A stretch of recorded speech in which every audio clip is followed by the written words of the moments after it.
नमस्कार। शाम के 5 बज चुके हैं, समय हो गया है पंचायत। आप देख रहे हैं डीडी न्यूज, मैं हूं लाल चंद्र सिंह। आज की पंचायत में बात करेंगे कि प्रधानमंत्री नरेंद्र मोदी जो लगातार दक्षिणी भारत के राज्यों का धुआंधार दौरा कर रहे हैं, कौन सी तैयारी है इसके पीछे। कुछ राजनीतिक टीकाकार कहते हैं कि ये 2024 में 400 पार की तैयारी है, तो कुछ मानते हैं कि नहीं, ये तैयारी 2024 की नहीं है, ये तैयारी तो 2029 की है प्रधानमंत्री नरेंद्र मोदी की। दूसरी तरफ प्रधानमंत्री के दक्षिण दौरे से क्या विपक्षी दलों में कुछ घबराहट आई है?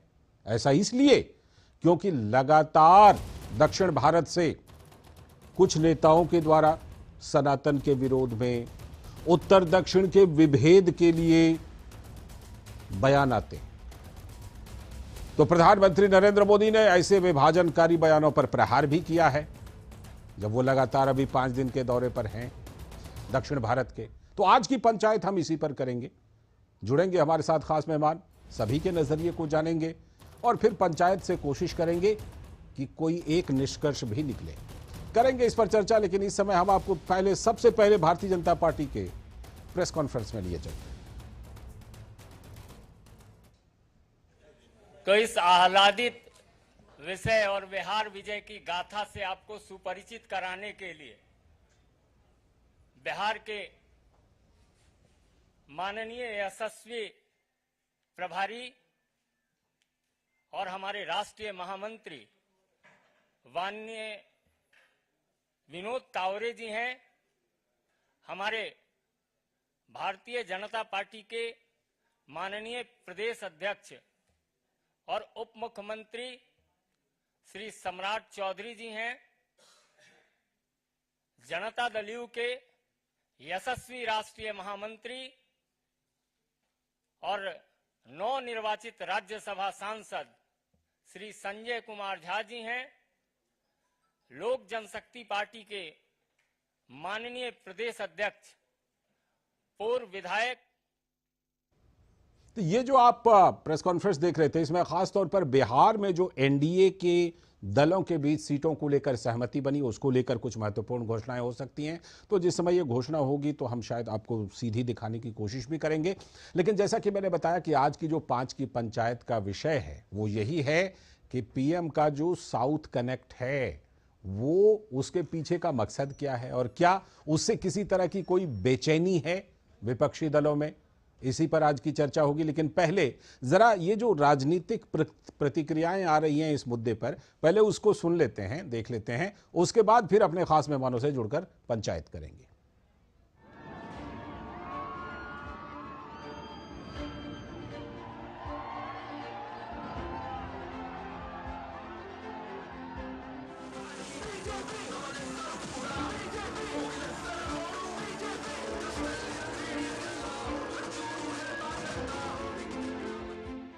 अंग्रेज तो चले गए, लेकिन कांग्रेस ने अंग्रेजियत वाली मानसिकता नहीं छोड़ी। बांटो और राज करो, वो अपनी विरासत कांग्रेस को देख करके गए हैं। कांग्रेस ने पहले देश को बांटा, जाति में बांटा, समुदाय में बांटा, धर्म, क्षेत्र और भाषा के आधार पर लोगों को बांटा और सत्ता हासिल करने के लिए कांग्रेस ने देश का बंटवारा भी कर दिया। लेकिन फिर भी बांटने वाली इस मानसिकता वाली कांग्रेस को इतने से संतोष नहीं हो रहा है। अब कांग्रेस फिर से देश को बांटने वाले खतरनाक खेल भी खेलने लगी है।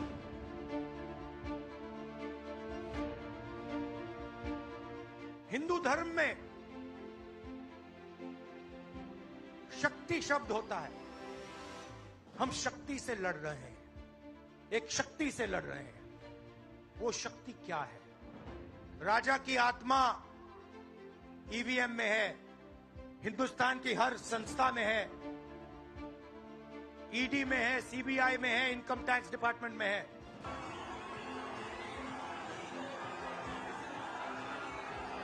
जहां से इंडी अलायंस ने अपनी घोषणा पत्र जाहिर किया और उन्होंने कहा है कि उनकी लड़ाई शक्ति के खिलाफ है।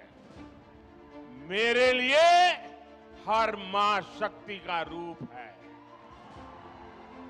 हर बेटी शक्ति का रूप है। और मेरी इन माताओं बहनों की तरफ से, माताओं बहनों, आपको मैं शक्ति के रूप में पूजा करता हूं। मैं भारत मां का पुजारी हूं।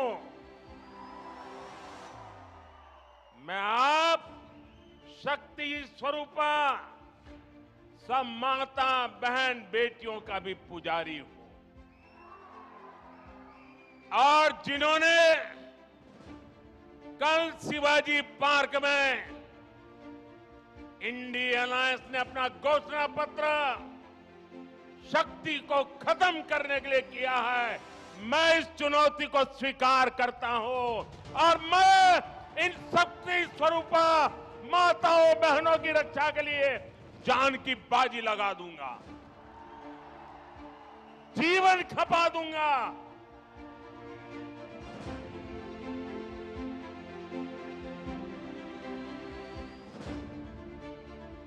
जिस तरह से मुंबई के अंदर एकजुटता के साथ इस तानाशाही के खिलाफ आवाज उठी है, ये आगे और मजबूती के साथ बढ़ेगी और इस बार देश जीतेगा, इंडिया जीतेगा, लोकतंत्र जीतेगा, तानाशाही हारेगी।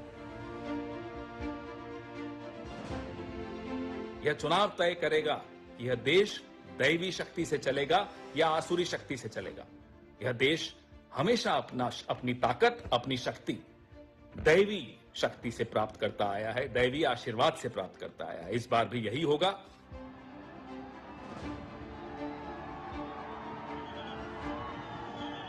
सनातन तो शक्ति का उपासक आदिकाल से रहा और हमारी पूंजी शक्ति ही है। हिंदुओं को ये जितना गाली देना हो दें, माने जो अवगुण है हिंदुओं में है और दूसरे लोग तो तुष्टीकरण के प्रकाष्ठा पर ये होते हैं, तुष्टीकरण को ही पूजते हैं।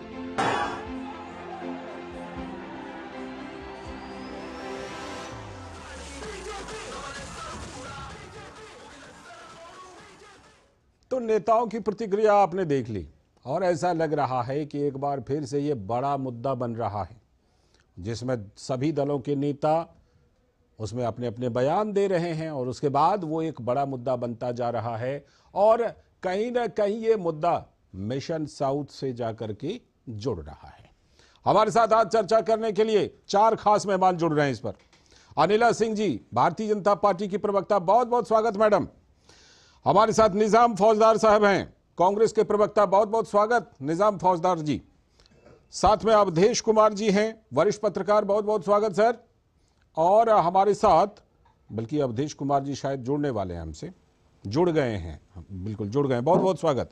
और साथ में धन्यवाद। साथ में हमारे साथ S.A. हेमंत हैं, सीनियर जर्नलिस्ट, वरिष्ठ पत्रकार, बहुत बहुत आपका भी स्वागत।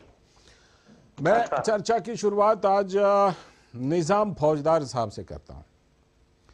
मुस्कुराहट भी आ गई उनके चेहरे पर। मुझे लगता है निजाम साहब, मुझे बताइए कि जो भी देखिए, जो भी मुद्दे हैं, चाहे ईवीएम का मुद्दा हो या तमाम, मैं आता हूं आपके पास थोड़ी देर में और चर्चा को मैं ये करूंगा। फिलहाल इस समय सीधे चलते हैं भारतीय जनता पार्टी के प्रेस कॉन्फ्रेंस में, जो हमने आपको बताया था कि बिहार को सविनय निवेदन होगा माननीय विनोद तावरे जी से कि आपको संबोधित करें।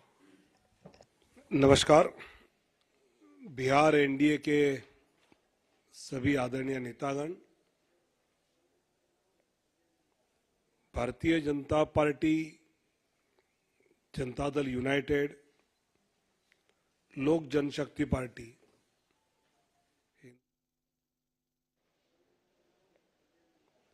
भारतीय जनता पार्टी, जनता दल यूनाइटेड, लोक जनशक्ति पार्टी, हिंदुस्तानी अवाम मोर्चा और राष्ट्रीय लोक मोर्चा, ऐसे सभी का जो एनडीए गठबंधन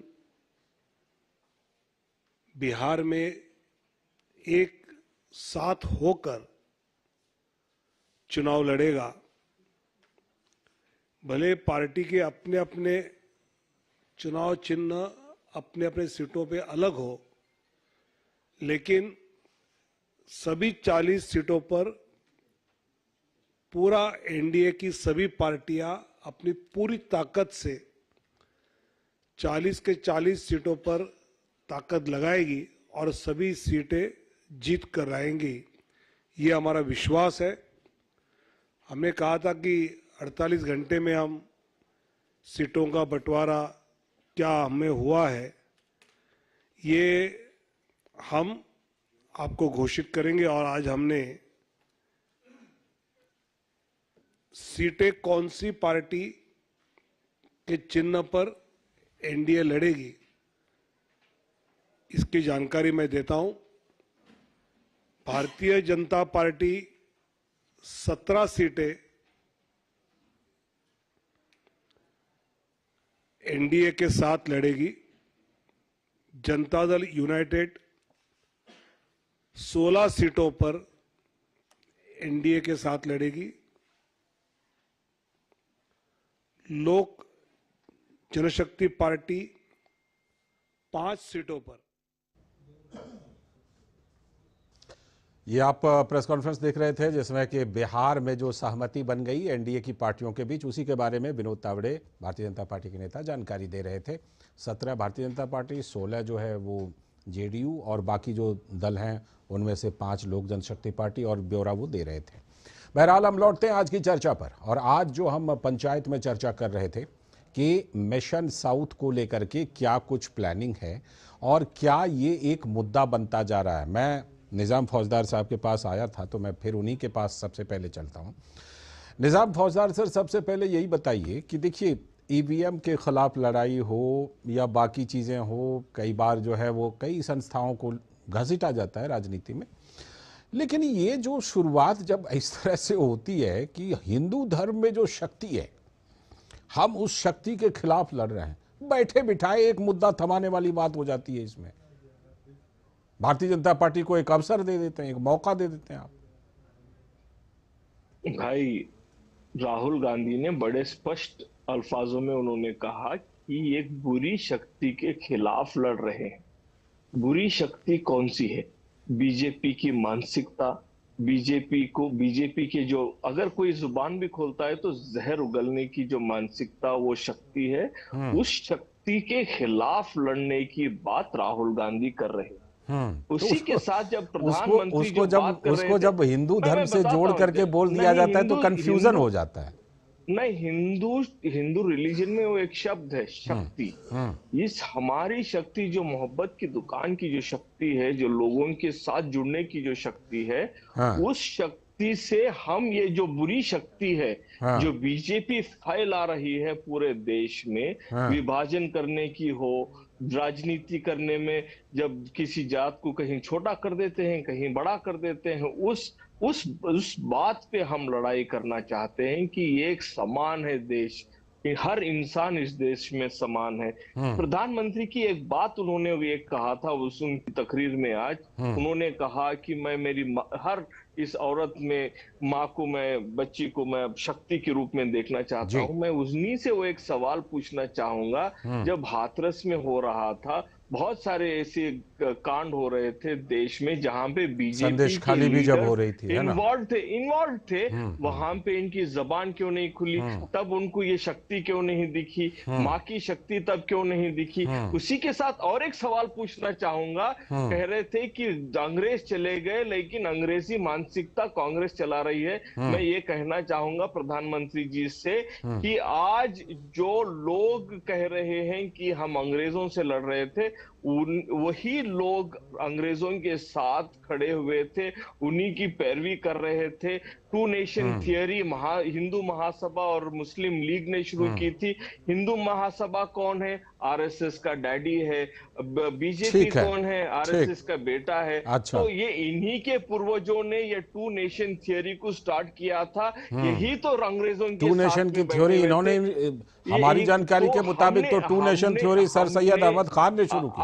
आज 22 करोड़ मुसलमान इंडिया में हैं, झेल नहीं पा रहे हैं। अगर पाकिस्तान और बांग्लादेश होता तो करीब 40% होते। तो इसी आधार पर बंटवारे को जायज ठहरा रहे हैं आप? नहीं, बंटवारे पे थे। हम चाहते थे कि देश एक हो। उस साजिश को देने वाले लोग कौन थे? हिंदू महासभा और मुस्लिम लीग के लोग थे। हम उसकी खिलाफत कर रहे थे, लेकिन यही लोगों ने उस पे तेल डाला, उस पे आग लगाई और ठीक है, आप चर्चा को जिस तरफ ले जा रहे हैं सर, तो प्रधानमंत्री जी को इसका जवाब देना चाहिए। अंग्रेजों के साथ प्रधानमंत्री जी तो जवाब कौन है, देंगे, लेकिन भारतीय जनता पार्टी के प्रवक्ता से भी मैं वो पूछूंगा। मैं लौटता हूं आपके पास, लेकिन भारतीय जनता पार्टी के प्रवक्ता से ये पूछूं उससे पहले अनिला जी से एक सवाल। अनिला जी, अभी जब हम प्रेस कॉन्फ्रेंस को लाइव दिखा रहे थे तो बिहार में आपकी सहमति, तमाम तरह की खबरें आ रही थी कि भाई ये छोटा घटक दल नाराज, तो ये चिराग पासवान की नाराजगी, तो पशुपति पारस की नाराजगी, तमाम चीज़ों के बीच आपका ये गठबंधन बिहार में हो गया है, ठीक है, जिसका अभी औपचारिक तौर पर जिसकी घोषणा हो रही है। ये 400 पार के लक्ष्य में एक जिसे कहते हैं कि जो एक बाधा की बात आ रही थी, उस बाधा को क्लियर कर लिया आपने?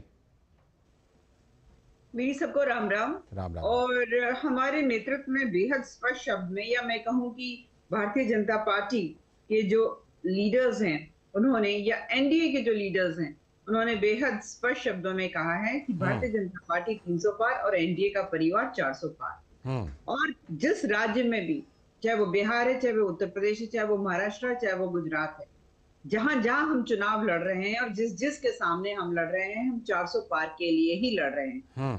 तो चाहे वो बिहार का गठबंधन है, तय होना ही था, क्योंकि ये नरेंद्र मोदी जी जो है ना, इस एनडीए परिवार को लीड कर रहे हैं। राहुल गांधी जी नहीं लीड कर रहे हैं। राहुल गांधी जी जहाँ रहते हैं वहाँ कंफ्यूजन ही रहता है। उसका उदाहरण अभी आपने देख ही लिया। हाँ, उसकी लिपाई पुताई करने के लिए फौजदार साहब यहाँ पर बैठ गए। अनिला मैडम, बात पूरी कर लूं मैं। मैडम, आपके पास ना ये जितनी बात अभी निजाम साहब ने उठाए हैं उसके जवाब के लिए मैं आऊंगा और हम चर्चा को बढ़ाएंगे। मुझे थोड़ा सा एक छोटा सा अपडेट लेना है अपने संवाददाता से, जो कि आज का आपका बिहार पर प्रेस कॉन्फ्रेंस हो रहा है, उसके बाद फिर मैं चर्चा पर आता हूं। विक्रमजीत सिंह हमारे साथ फोन लाइन पर जुड़ चुके हैं। विक्रम, क्या कुछ बिहार के समझौते का हाईलाइट है, और क्या जो चर्चा हो रही थी कि एनडीए को भी कुछ शुरुआती मुश्किलें आ रही थी तमाम दलों के बीच तालमेल बिठाने को लेकर, अब वो पूरी तरह से रास्ता साफ है एनडीए का वहां पर? जी बिल्कुल, जो ये प्रेस कॉन्फ्रेंस है इसके बाद लगभग स्पष्ट हो चुका है, एकदम क्लियर स्पष्ट हो चुका है कि एनडीए गठबंधन जो है वो एकदम एकजुटता के साथ जो है बिहार में चुनाव लड़ने जा रहा है। उसकी वजह जनता दल यूनाइटेड लड़ रहा है, इसके अलावा एक हम सीट, एक राष्ट्रीय दल है और एक लोजपा को 5 सीट दी है। लेकिन इससे पहले की जो एक्सरसाइज हुई है कि मंत्रिमंडल का विस्तार हुआ है, उसमें जो है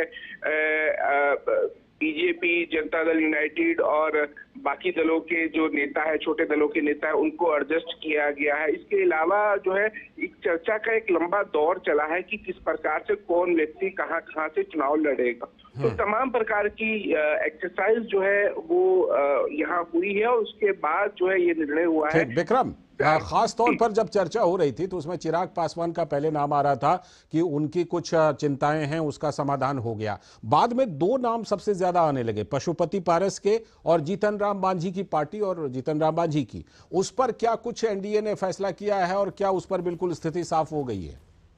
जो हम पार्टी है उसको 1 सीट लोकसभा की जो है मिल रही है, गया सीट उनको मिली है। इसके अलावा जो सीट है कि क्योंकि उनके घर का झगड़ा था, कि पारिवारिक झगड़ा था, कि जिस प्रकार की सोशल मीडिया में चर्चा आ रही थी कि एक जो उनकी पारंपरिक सीट है हाजीपुर, वहां से कौन लड़ेगा, तो उसको लेकर जिस प्रकार की चर्चाएं आ रही थी, तो वो चूंकि अब सीट जो है वो लोक जनशक्ति पार्टी जो पासवान गुट है उसको दे दी गई है, तो अब उनकी इंटरनल पार्टी का मैटर है कि क्या निर्णय लिया जाता है। जबकि एनडीए की तरफ से ये स्पष्ट हो गया है कि लोक जनशक्ति पार्टी को 5 सीटें चाहिए। तो कुल मिलाकर जो है ये तय किया गया है कि जिस प्रकार से पिछली बार जो है एकजुटता के साथ लड़े थे, और जिस प्रकार से संजय झा की तरफ से जो है कहा गया कि कम से कम हर सीट पर पिछली बार बिहार में 2 लाख का तकरीबन मार्जिन था, और उसके आधार पर जो है 2 लाख के मार्जिन के आधार पर जो है 39 सीटें एनडीए ने जीती थी। तो इस बार पिछली बार 3 पॉलिटिकल पार्टीज जो है इकट्ठे एनडीए में थी, इस बार 5 या 2 छोटे दल भी हैं, तो जिनको एक सीट दी गई है। तो 5 जो है राजनीतिक दल जो है एनडीए के चुनाव लड़ रहे हैं, तो ज्यादा मजबूती से चुनाव लड़ रहे हैं, ज्यादा एकजुटता से चुनाव लड़ रहे हैं, ज्यादा एक्सरसाइज की गई है, मंत्रिमंडल सरकार भी बनी है, तो मंत्रिमंडल का विस्तार भी हुआ है, तो ये तमाम एक्सरसाइज हुई है। तो बीजेपी को लगता है, ये उम्मीद है कि इस बार जो है बीजेपी ठीक है। बहुत बहुत शुक्रिया अपडेट के लिए विक्रमजीत सिंह, आपका इस अपडेट के लिए बहुत बहुत शुक्रिया। तो हमने आपको ये अपडेट दे दी। चुनावी मौसम है तो इस तरह के अपडेट तो आते ही रहते हैं और आते रहेंगे भी। फिलहाल फिर से एक बार चर्चा पर लौटते हैं और मैं रुख करता हूं अनिला मैडम जी का, और जो सवाल उठाए हैं निज़ाम फौजदार साहब ने। अनिला जी, जो बातें अभी ये चर्चा के केंद्र में आ गई हैं, उनका कहना, देखिए हमने अगर शक्ति शब्द बोल दिया तो उसको इतना बड़ा मुद्दा क्यों बनाया जा रहा है, ये बताइए कि कहीं ना कहीं आपको लगता है कि राहुल गांधी जी ऐसे बयानों में, जब वो देखिए वो साधारण तौर पर भी बोल सकते थे कि ये जो शक्तियां हैं, जो भी उनका ख्याल है, उनसे हमें लड़ना है, लेकिन उन्होंने शुरुआत की कि हिंदू धर्म में शक्ति शब्द है और उस शक्ति से हमें लड़ना है। कहीं ना कहीं आपके हाथ में थमा देते हैं ऐसे मुद्दे ये लोग, चाहे डीके सुरेश का बयान हो कि भाई दक्षिण को अब अलग देश लगता है बनाना पड़ेगा। जी, जितना कंफ्यूजन और कम ज्ञान राहुल गांधी जी को सनातन धर्म, ये हिंदू परंपरा संस्कृति के विषय में है, शायद उतना ही कम ज्ञान फौजदार साहब को 2 नेशन थ्योरी के बारे में। ये टोटली कंफ्यूज पार्टी है, तभी मैं इसको इंडियन नेशनल कंफ्यूज पार्टी कहती हूँ। अच्छा, इन्होंने स्पष्ट शब्दों में, राहुल गांधी जी ने स्पष्ट शब्दों में कहा कि हिंदू धर्म में एक शब्द है शक्ति, और मेरी लड़ाई उससे है। वो बयान हमने सुनवाया जी। अभी अप्रैल में चैत्य नवरात्रि शुरू होने वाले, और हम सब जो है शैलपुत्री, ब्रह्मचारिणी, चंद्रघंटा, कुष्मांडा, स्कंदमाता, कात्यायनी, कालरात्रि, महागौरी जो देवी है, उनका हम व्रत करेंगे, पूजा करेंगे, हवन करेंगे, यज्ञ करेंगे। हम शक्ति को पूजते हैं और ये शक्ति को समाप्त करना चाहते हैं, उसको नष्ट करना चाहते हैं। शक्ति तो ऊर्जा है, पूरी पृथ्वी, पूरी सृष्टि चल रही है, और उसको देवी के रूप में हम पूजते हैं और ये कहते हैं उसी को खत्म कर देंगे। आज बहुत अच्छा हुआ कि देश के प्रधानमंत्री या मेरे नेतृत्व के सबसे बड़े मेरे नेता नरेंद्र मोदी जी ने स्पष्ट शब्दों में कहा कि यहाँ पर इस भारत में रहने वाली एक एक बेटी, एक एक माँ, एक एक बहन जो है वो मेरी शक्ति स्वरूपा है, और उसकी रक्षा के लिए मैं अपनी जान तक लगा। ठीक है, एक ये व्यक्ति और एक वो व्यक्ति है जो कह रहा है कि मैं शक्ति को समाप्त कर दूंगा, नष्ट कर। ठीक है, मैं लौटता हूं आपके पास। अवधेश कुमार सीनियर जर्नलिस्ट, वरिष्ठ पत्रकार हमारे साथ जुड़े हुए हैं, उनसे मैं जोड़ता हूं। अवधेश सर, ये जिस तरह का बयान आया राहुल गांधी की तरफ से या डीके सुरेश के भी बयान थे, मैं थोड़ा सा आपसे ये चर्चा जरूर करना चाहूंगा। भारतीय जनता पार्टी ने प्रज्ञा ठाकुर के, रमेश बिधूड़ी के टिकट काट दिए, कांग्रेस डीके सुरेश को टिकट देकर चुनाव लड़ा रही है।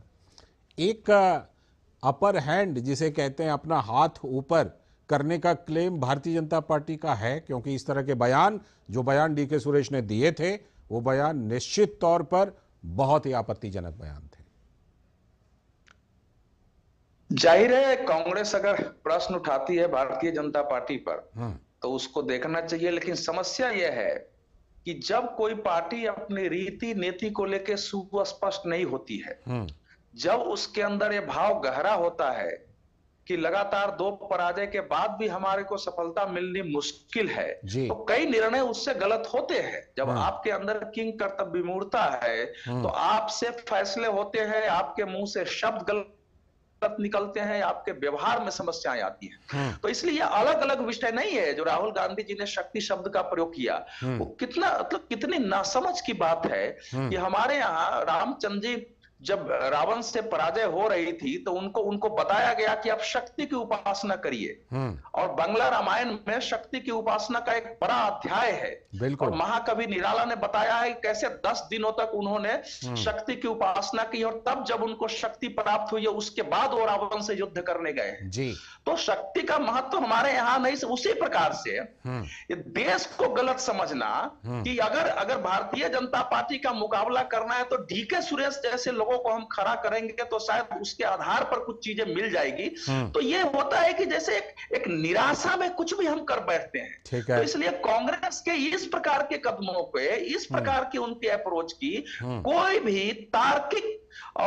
भी तार्किक और निश्चयात्मक व्याख्या हम नहीं कर सकते हैं। वह इतना ही है कि कांग्रेस अपनी विचारधारा को लेके, अपने व्यवहार को लेके और लोकसभा चुनाव में उसका क्या अप्रोच होना चाहिए उसके लेकर के इस समय जो है भ्रमित है। बिल्कुल, और उसी भ्रम में कहीं ना कहीं ऐसे बयान आ जाते हैं जिससे कि फिर जो है भारतीय जनता पार्टी को उसको काउंटर करने का, उस पर हमला बोलने का मौका मिलता है। और ऐसा ही बयान हेमंत सर, ऐसा ही बयान डीके सुरेश ने दिया था। और अब प्रधानमंत्री अपने मिशन साउथ में उस बात को बड़े जोर शोर से उठा रहे हैं कि ये जो विभाजनकारी नीतियां हैं, ये जो उत्तर दक्षिण को बांटने वाले हैं, इनको अब जनता जवाब देगी। अपने मिशन साउथ में प्रधानमंत्री नरेंद्र मोदी इसको एक बड़ा मुद्दा बनाते हुए दिख रहे हैं। हेमंत सर। हाँ जी, लालचंद्र जी नमस्कार। नमस्ते sir. My good evening to all my fellow co-panellist. Very good evening sir. Lalchandra ji, corporate की भाषा में एक वाक्य है, you don't know whether you are coming और going. Rahul Gandhi in particular and India alliance in general doesn't know क्या आप आ रहे हैं या जा रहे हैं। ऐसे परिस्थिति में कंफ्यूजन हो जाता है। इसलिए ऐसे अनाप शनाप बयान देना शुरू कर देते हैं। तो 2 बयान है इन द रीसेंट डेज। एक लालू प्रसाद जी का, मोदी को कोई परिवार नहीं है, और आज का ये शक्ति के खिलाफ लड़ना है राहुल गांधी का। ये दोनों बयान मोदी के लिए just become a weapon in the hands of Modi. उन्होंने कहा कि पूरे भारत मेरा परिवार, पूरे भारत मेरा परिवार, मैं भी मोदी का परिवार। ऐसा एक बयान शुरू हो गया, अभी एक नारा शुरू हो गया जी। नंबर 2, आज का जो है, मैं हर माता, हर बेटी, हर भाई हर बहनों को मैं माता के स्वरूप में देखता हूँ। बस ये भी अब ये लहर बन जाएगा लालचंद्र जी, एक बड़ा लहर बन जाएगा सारे देश में, क्योंकि दिस कंट्री वर्शिप्स मदरहुड। इसलिए हम देखते हैं भारत माँ, हम कहते हैं मदर इंडिया। तो ये अभी मेरे ख्याल से शिवमोगा, हमारे कर्नाटक के शिवमोगा से ये अभी एक बड़ा लहर बनने वाला है। नंबर 1, आपको लगता है कि ये बड़ा मुद्दा बनने वाला है? बड़ा मुद्दे बनने वाला है। ये नारी शक्ति, मातृशक्ति जो देखिए 2014-2019 में भी नरेंद्र मोदी ने यह कहा कि मातृशक्ति को जगाओ, देश बचाओ। अब ये नारा शुरू होने वाला है फिर से, मातृशक्ति को जगाओ, देश बचाओ जी। तो राहुल गांधी जी ने ऐसे अपने ठीक कहा, हथेली में लेके दे दिया नरेंद्र मोदी को एक मुद्दा। ठीक है, मैं लौटता हूँ। ठीक है, मैं लौटता हूँ आपके पास। निजाम फौजदार साहब, ये बताइए कि आपने डीके सुरेश को टिकट दे दिया, वही डीके सुरेश जिन्होंने साफ तौर पर यह बयान दिया कि अगर ऐसा चलता है तो दक्षिण भारत को अलग देश बन जाना चाहिए, उनको टिकट जो है कांग्रेस पार्टी ने दे दिया। मैं सीधा सवाल आपसे पूछता हूं कि और ये भी कि उनके बयान का जिस तरह से कांग्रेस पार्टी की तरफ से खंडन आना चाहिए था डीके सुरेश के बयान का, फिर आपके सहयोगी चाहे वो उदयनिधि स्टालिन के बयान हो, ए राजा के बयान हो जो सनातन विरोधी बयान है, संदेश खाली पर जब कांग्रेस अध्यक्ष से पूछा जाता है, आपने अभी बेटियों की बात की और नारी शक्ति की बात की। कांग्रेस अध्यक्ष से जब संदेश खाली पर पूछा जाता है तो वो कहते हैं कि हम दूसरे मुद्दे पर बात करेंगे, जवाब नहीं देते हैं। आप जानते हैं वहां पर आरोप क्या है? वहां पर पार्टी ऑफिस में रात भर रख करके दलितों और आदिवासी महिलाओं के साथ बलात्कार का आरोप लगा है। उन्होंने आरोप लगाए, लेकिन आप लोग उस पर कुछ नहीं बोलते। मुझे पहले ये बताइए, डीके सुरेश ने क्या गलत बोला? डीके सुरेश ने ये गलत बोला, डीके सुरेश ने ये गलत, मैं आपने पूछा है इसीलिए कह रहा हूं मैं। हाँ बताइए बताइए। डीके सुरेश ने ये गलत बोला, कन्नड़ में वो बाइट है, ठीक है। डीके सुरेश ने बोला कि अगर इस तरह से दक्षिण के राज्यों को बजट में निर्मला सीतारमण के बजट भाषण के जवाब में बोला था कि अगर नहीं मिलता है तो दक्षिण को अलग देश बनाने की मांग होनी चाहिए, दक्षिण को अलग देश करना चाहिए, ये उनके कहने का भाव था, बोला कन्नड़ में था। ना मैं थोड़ा आपको विस्तार में समझा देता हूं। समझाइए। डीके सुरेश ने कहा कि जब 4,20,000 करोड़ रुपया जब कर्नाटक से सेंट्रल को आता है तो हमें सिर्फ 40 से 50,000 करोड़ वापस आता है। इसका मतलब है कि हम जितना कमा के आपको देते हैं आप वो कहीं और उड़ा देते हो। जब ये तर्क भी अपने आप में तर्क भी बेतुका है। लाल सिंह साहब सुनिए, लालचंद्र सिंह साहब सुनिए, मैं बताता हूँ, सुनिए। जब 2014 में 55 लाख करोड़ का खर्चा था, आज 180 लाख करोड़ रुपीस का आज खर्चा हो गया। वो पैसा कहाँ गया पता नहीं। डीके सुरेश ने सिर्फ इतना पूछा कि जब हम 4 लाख करोड़ रुपए आपको देते हैं, अगली लाइन क्या बोली थी डीके सुरेश ने? सुनिए उन्होंने कहा अगर ऐसा ही चलता रहा तो कहीं ना कहीं लोग ये बोलने लग जाएंगे कि ये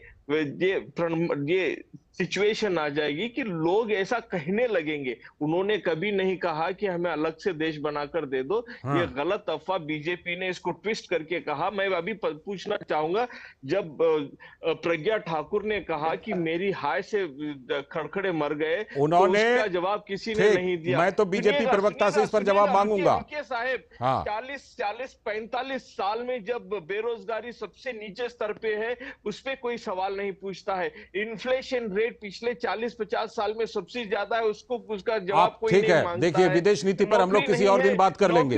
विदेश नीति पर किसी और दिन बात कर लेंगे। विदेश नीति पर और आर्थिक आंकड़ों पर किसी और दिन बात कर लेंगे, वो मुद्दा अलग होता है, ठीक है जी। मैं वही कह रहा हूं कि आज के मुद्दे पर फोकस रहिए निजाम साहब, आज के मुद्दे पर फोकस रहिए और ये बताइए कि अगर कोई राज्य ये कहेगा कि हम इतना कमा कर देते हैं तो हमको इतना मिलना चाहिए, फिर तो कोई राज्य ये कहेगा कि हमारा खनिज निकालते हो तो हमको इतना दे दो, उसके बाद इस खनिज को दूसरे राज्य में ले जाना, ये मुद्दा नहीं होना चाहिए। यूपी में पैसा नहीं है, यूपी में नौकरी नहीं है, आपने विकसित भारत बना दिया। महाराष्ट्र के लोगों को वहां की सरकार तोड़ दी। विकसित भारत में आपने, मध्य प्रदेश में आपके पास पैसा नहीं है, रोज खर्चा लेके चलाते हैं। आपके पास विकसित भारत, ये मुद्दे आप चुनाव में उठाते हैं कि नहीं? ये मुद्दे, तमाम मुद्दे जो आप जिक्र कर रहे हैं, इसको चुनाव में उठाते हैं कि नहीं? 5 राज्यों के विधानसभा चुनाव हुए, उसमें आपने ये मुद्दे उठाए कि नहीं? लोकसभा चुनाव में आप ये मुद्दे उठाएंगे कि नहीं? उठा रहे हैं कि नहीं? उठा रहे हैं ना? सरकार चलाती है वहां पे सिर्फ खर्चा और वहां ठीक, पे चलिए आपके आरोपों पर मैं अनिला जी का जवाब लेता हूं। मुझे ये बताइएगा कि प्रधानमंत्री साहब ने पिछले 10 साल में 20 करोड़ नौकरियां क्यों नहीं दी? पिछले 20 साल में जो उन्होंने 10 साल में उन्होंने कहा था कि मैं काला धन वापस लाऊंगा, वो काला धन क्यों वापस उसका रिपोर्ट कार्ड उनको जनता को देना पड़ेगा। कि स्विस बैंक जनता के सामने वो जब तक अपनी बात रख करके जनता को कन्विंस नहीं करेंगे, तब तक जनता उनको दोबारा नहीं चुनेगी। शक्ति, आपके पास शक्ति थी, लेकिन शक्ति का आपने प्रयोग नहीं किया अपने लोगों को। ठीक है, आपके तमाम आरोपों किसी दूसरे मुद्दे पर हम लोग बात करते ही रहते हैं। आज ये बताइए अनिला जी, तो महाराज आपने ये शांत नहीं होंगे। अनिला जी, मैं आ रहा हूं। अनिला जी, डीके सुरेश के बयान को लेकर वो कह रहे नहीं, डीके सुरेश ने ऐसा बयान ही नहीं दिया। हम कहते हैं अगर डीके सुरेश जी ने ये कहा कि इतना मिलना चाहिए, देखिए ये विचार यहां तक ठीक है कि हमारे राज्य को इतना मिलना चाहिए, हमें और पैसा मिलना चाहिए, यहां तक बिल्कुल ठीक है, बिल्कुल जायज है, आप मांग उठा सकते हैं। लेकिन अगर आप उसके आगे जाकर अगली लाइन ये बोलते हैं कि अगर नहीं दिया गया तो दक्षिण भारत एक अलग देश बनेगा, लोग इस तरह की मांग करेंगे, ये क्या कहने का मतलब है? देखिए सिंह साहब, जब आपने ये प्रश्न जो है निजाम फौजदार साहब से पूछा तो वो एकदम ओवर एक्साइटेड हो गए और चिल्लाने लग गए और हाथ पैर इधर उधर फेंक कर बोलने लग गए। ये सीधा सीधा अगर बॉडी लैंग्वेज की भाषा में आप बात करें तो ये डिफेंसिव मोड में चले गए और चीख कर अपनी बात को सिद्ध करना चाह रहे थे। फिर दो तीन छोटी छोटी बातें शांत होकर बैठे, मैं आपके बीच में नहीं बोल रही, मैं आपके बीच में नहीं बोल रही। अच्छा ठीक है, आप जवाब सुन लेते हैं निजाम साहब, निजाम सर, मैं आपको निजाम फौजदार सर, आप जवाब सुन लेते हैं। ये जब हमारे अटल बिहारी वाजपेयी सरकार इन लोगों को हैंडओवर जवाब सुन लीजिए, जवाब सुन लीजिए निजाम फौजदार सर, जो आपने बात उठाई उस पर जवाब सुन लीजिए अनिला जी का, उसके बाद फिर मैं आता हूँ। आपकी पूरी बात फिर से लूंगा, लेकिन पहले अनिला जी की जवाब, अनिला जी का जवाब सुन लीजिए। वो आप या तो म्यूट करा दें, बदतमीजी कर रहे हैं सरासर, जैसे हम बदतमीजी नहीं करते आपके लोग, और आप बदतमीजी। मैं नारी शक्ति हूँ ना, मेरा अपमान कर रहे हैं जो आपके नेता अपमान कर रहे हैं। राहुल गांधी कहते हैं शक्ति को हम सवाल। निजाम फौजदार साहब जवाब सुन लीजिए, आपने बात रखी है, फिर मैं आपके पास आऊंगा, आपके पास फिर से आऊंगा, आप अपनी बात रखिएगा, लेकिन अनिला जी को जवाब दे देने दीजिए। ये कोई पॉलिटिकल पार्टी है जिसका एमएलए कहता है कि अगर बलात्कार को नहीं रोक सकते हो उसका आनंद उठाओ, ये कोई पॉलिटिकल पार्टी है, बात कर रहे हैं उनसे। ठीक है, आप दोनों के पास मैं लौटूंगा, आप दोनों के पास लौटूंगा। अवधेश सर के पास चलता हूँ, नहीं मुझे बात पूरी करने दीजिए। अवधेश सर के पास चलता हूँ, आप दोनों के पास लौटूंगा, लौट करके फिर चर्चा करूंगा।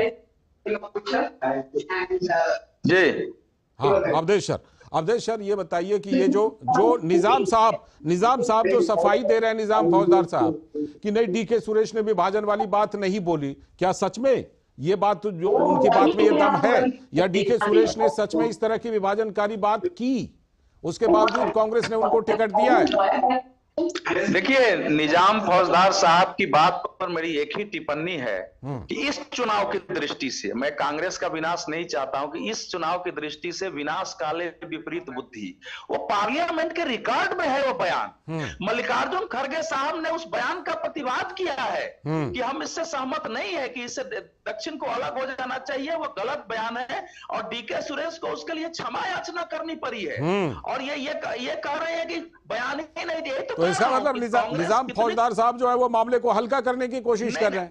निजाम फौजदार साहब ने जो राहुल गांधी जी मंच पर कर रहे हैं वो, और जो कुछ डीके सुरेश ने राज्यसभा में किया है कांग्रेस के हित के लिए, उसी काम को आगे बढ़ाते हुए डीडी न्यूज पर निजाम फौजदार साहब काम कर रहे हैं। अच्छा। तो इसमें समस्या कहाँ है? कांग्रेस के अगर हर लोग इसी तरह करते हैं तो इसमें समस्या क्या है? देखिए, मूल समस्या यह है इस समय कि कर्नाटक में विधानसभा चुनाव के बाद जो भारतीय जनता पार्टी के आंतरिक असंतोष के कारण उसको पराजय का सामना करना पड़ा था, बीजेपी ने उसको काफी हद तक दूर किया है, कुछ पुराने लोगों को पार्टी में लाया है। जनता दल एस के आने के साथ वहां एक वोटों का समीकरण बन चुका है, तो उस सब का असर होता है। अब कर्नाटक का वही माहौल नहीं है जो विधानसभा चुनाव के था। उस समय भी बीजेपी के वोट घटी नहीं थी, बल्कि मुस्लिम वोट तो वन साइडेड चले जाने से कांग्रेस के पक्ष में कि भाजपा को हराना है, तो मुस्लिम वोट वन साइडेड गया था, उसके कांग्रेस की सीटें बढ़ गई, बीजेपी के स्वयं के लोग पार्टी को हराने में लगे हुए थे।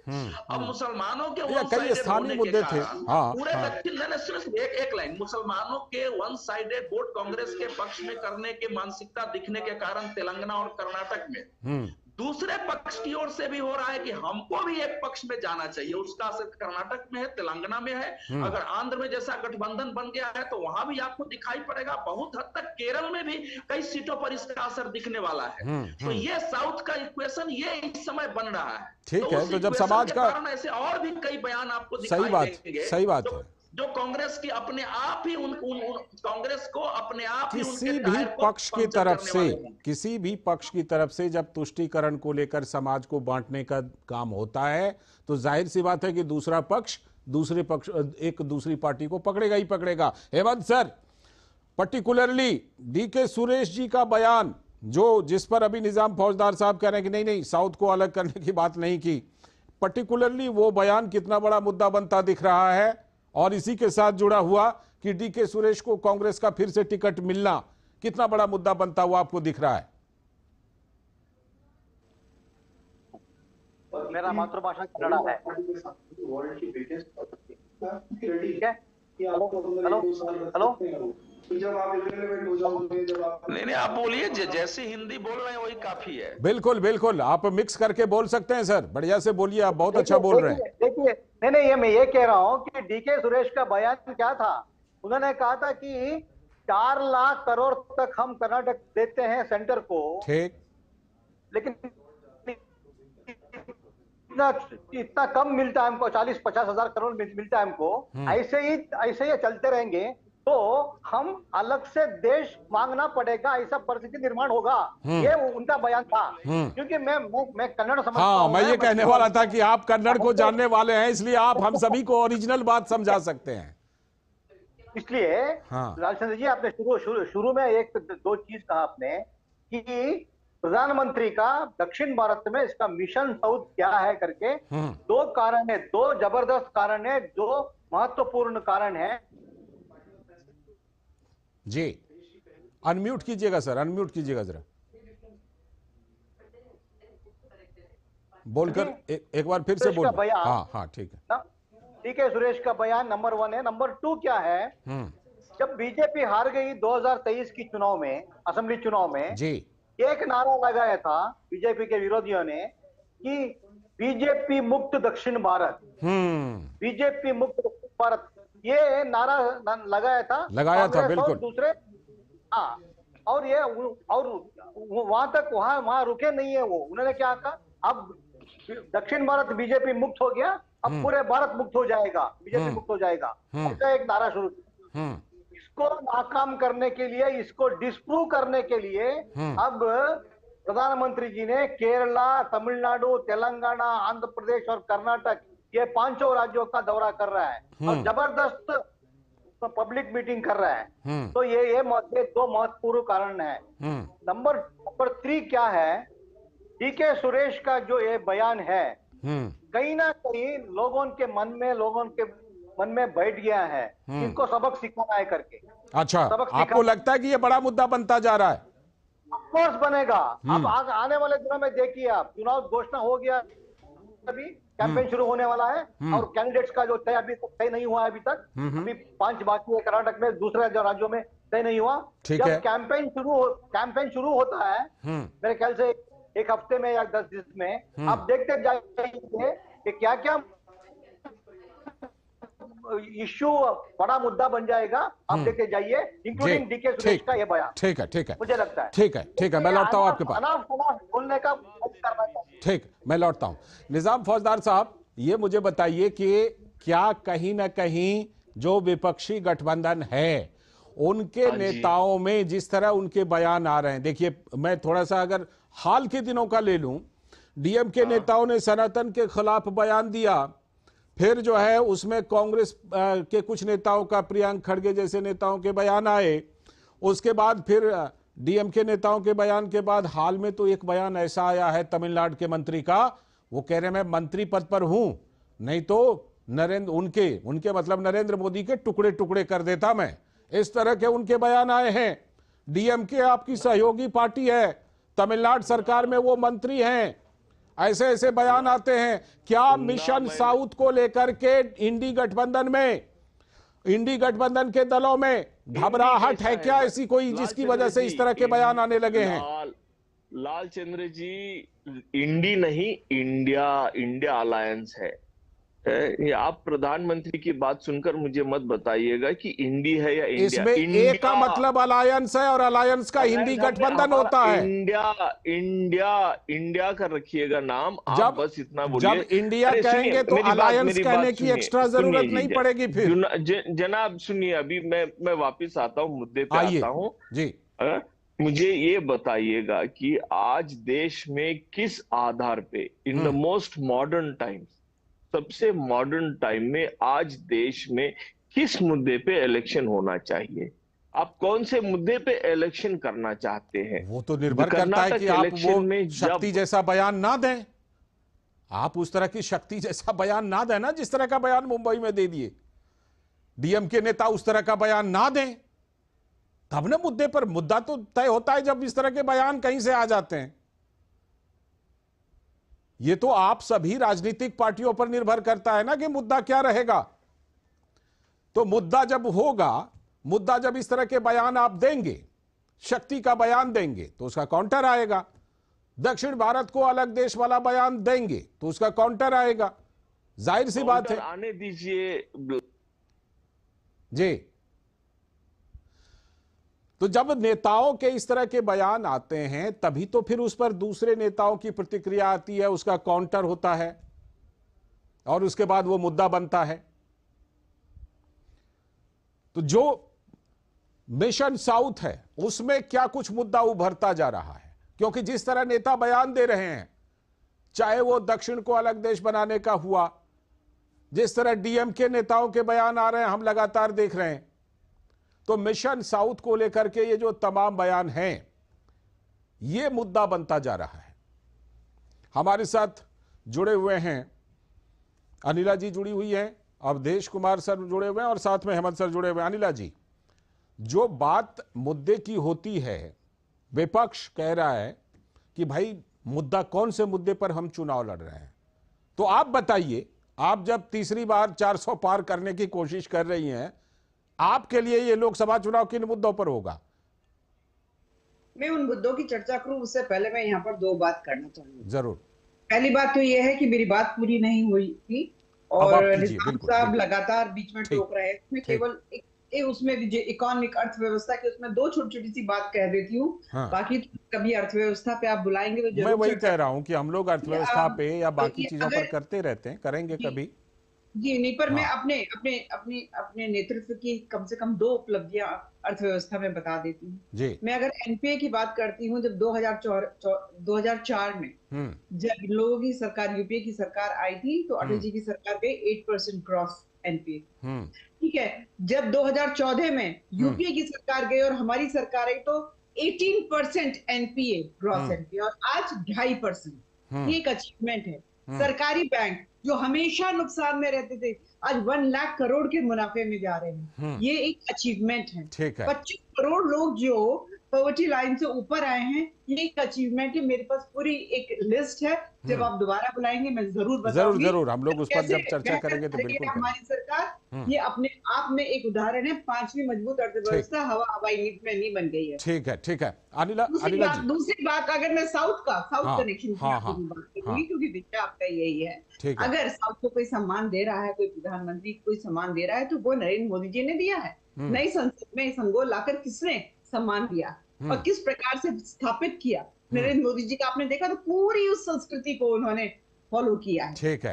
इन लोगों ने सल्तनत और मुगलों को तो ग्रेट बताया। निजाम फौजदार साहब, आप दोबारा जुड़ गए, मैं आऊंगा आपके पास, आऊंगा, पक्का आऊंगा, आपका पूरा वर्जन लूंगा, आपकी पूरी बातें लूंगा। निजाम सर, आप बीच में थोड़ा सा कट गए थे टेक्निकली। हाँ, आपकी पूरी बात मैं लूंगा।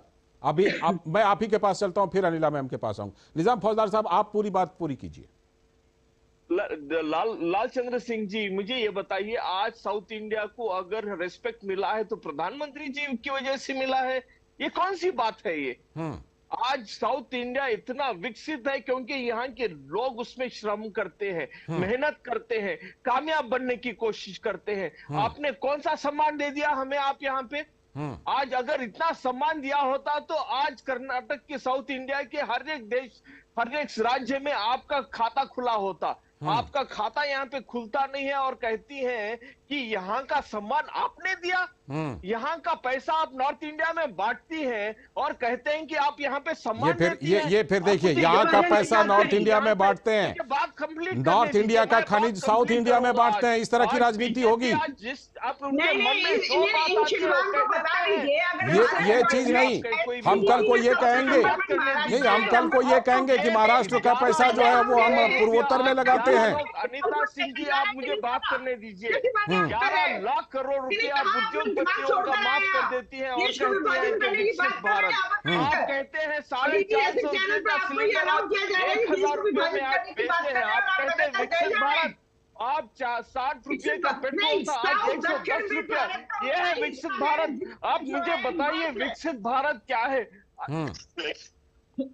आप कहते हैं, पानी पी लीजिए पहले सर। कि विकसित भारत और हमें सम्मान दिया सिंगल लाकर। आप मुझे बताइएगा, आप यहाँ से पैसा लेकर नॉर्थ इंडिया में बांटते हैं, वहां के हर एक राज्य में आप ये राजनीति सही नहीं है निजाम फौजदार साहब, और कहते हैं कि सम्मान देते हैं। ये राजनीति देश के लिए सही नहीं है। ये बताइएगा, ये राजनीति सही नहीं है कि मध्य प्रदेश का पैसा आप कश्मीर में बांटते हैं। इट्स नॉट गुड, बिल्कुल नहीं। बीजेपी, जहाँ पे बीजेपी राज करती है वहां का जीडीपी बताइएगा मुझे। ये 25 करोड़ लोगों को आपने लाभार्थी बना दिया और कहती है कि आपने सम्मान दिया। आप आज 80 करोड़ लोगों को आप चावल बांटते हैं। ठीक है। लौटता हूँ, आप फिर मुद्दे को दूसरी तरफ ले जा रहे हैं। मुद्दे को फिर आप दूसरी तरफ ले जा रहे हैं निजाम साहब। मैंने इसीलिए आपको पूरा विंडो दिया था कि आप मुद्दे पर ये सारी बात रखिए। अवधेश सर, जो बात निजाम साहब करें, क्या ये राजनीति ये चलेगी अवधेश सर इस देश में कि मध्य प्रदेश का पैसा हम पूर्वोत्तर में लगा रहे हैं, महाराष्ट्र का पैसा कश्मीर में लगा रहे हैं? नहीं, जो निजाम फौजदार जी कह रहे हैं वो केवल शर्मनाक नहीं है, आपत्तिजनक है। मैंने इसीलिए आपत्ति दर्ज कराई। ये देश के विरुद्ध बयान है और दक्षिण भारत के लोग भी स्वयं को भारत का ही अंग मानते हैं। हम उत्तर और दक्षिण में उस ढंग से भारत को बांट के नहीं देखते हैं, तो उस भौगोलिक रूप से उत्तर दक्षिण है, लेकिन भारत सभी उत्तर दक्षिण पूरब पश्चिम को मिलाकर हमारा देश है। उस रूप में इस देश का विकास हुआ है, उस रूप में यह देश अखंड है। अगर कांग्रेस पार्टी के प्रवक्ता इस ढंग से बैठ के कि साउथ में हमको सीटें आ जाएंगी, अगर साउथ के लोगों की भावनाओं को भड़काएंगे, डीके सुरेश को टिकट दे देंगे, लगेगा कि डीके सुरेश ने जो देश को, साउथ को देश से अलग करने की बात की, उसका सपोर्ट है, तो फिर कांग्रेस को यह महंगा पड़ने वाला है। मैं नहीं मानता हूं कि तमिलनाडु, केरल, आंध्र, तेलंगाना, यहाँ तक कि जो आंशिक है वो इसको स्वीकार करने वाले हैं। बिल्कुल। और मुझे लगता है कोई भी समझदार आदमी इसे स्वीकार नहीं करेगा। हेमंत सर, जिस तरह की बातें ये हो रही है हेमंत सर, कि यहाँ का पैसा वहां लगाया जा रहा है, क्या इस देश में, ये देश इस तरह से चलेगा कि छत्तीसगढ़ का खनिज हम फला राज्य में लगा रहे हैं, छत्तीसगढ़ के मिनरल्स को हम वहां लगा रहे हैं, झारखंड के मिनरल को वहां ले जा रहे हैं? इस तरह से ये राजनीति चलेगी क्या इस देश की? हेमंत सर, गेम खेलना बंद करिएगा। मैं वही तो कह रहा हूं कि बंद कीजिए इसको। बीजेपी से कहना चाहता हूं। हाँ, हेमंत सर को सुन लीजिए। हेमंत सर को, मणिपुर जल रहा था, जब मणिपुर जल रहा था वहां पे चंद्र जी, हेमंत सर को सुनिए पहले। मैं एक छोटा सा उदाहरण देता हूं आपको, कर्नाटक के उदाहरण। जी बोलिए सर, बोलिए। हेलो आ रही है आवाज सर? कर्नाटक में 2 डिस्ट्रिक्ट ऐसा है, उडुपी और मंगलुरु, तो वहां पर इनकम और उत्पत्ति ज्यादा है जी, when compared to 2 more districts। तो फिर ये बात होगी कि इस जिले का पैसा उस जिले में लगा रहे हैं, है ना? ऐसा कह सकते हैं क्या कि उडुपी का पैसा हम कोप्पल में नहीं देंगे, मंगलुरु का पैसा? समय की कमी है फिलहाल, शुक्रिया। समय की कमी है फिलहाल। आप सभी का बहुत बहुत शुक्रिया। हेमंत जी शुक्रिया, अवधेश कुमार जी शुक्रिया, नीला जी शुक्रिया, और निजाम फौजदार साहब भी बहुत बहुत शुक्रिया। तो आज 5 की पंचायत में हमने बात की कि देश इस तरह नहीं चलेगा कि यहां का पैसा वहां लग रहा है, यहां का खनिज वहां लग रहा है। इस तरह से देश नहीं चलता। जहां से भी इस तरह के विभाजनकारी बयान आते हैं उनको जवाब मिलना ही चाहिए। 5 की पंचायत में आज इतना ही। सभी पूरी टीम को दीजिए अनुमति, लेकिन डीडी न्यूज पर खबरों और कार्यक्रमों का सिलसिला लगातार जारी है। नमस्कार।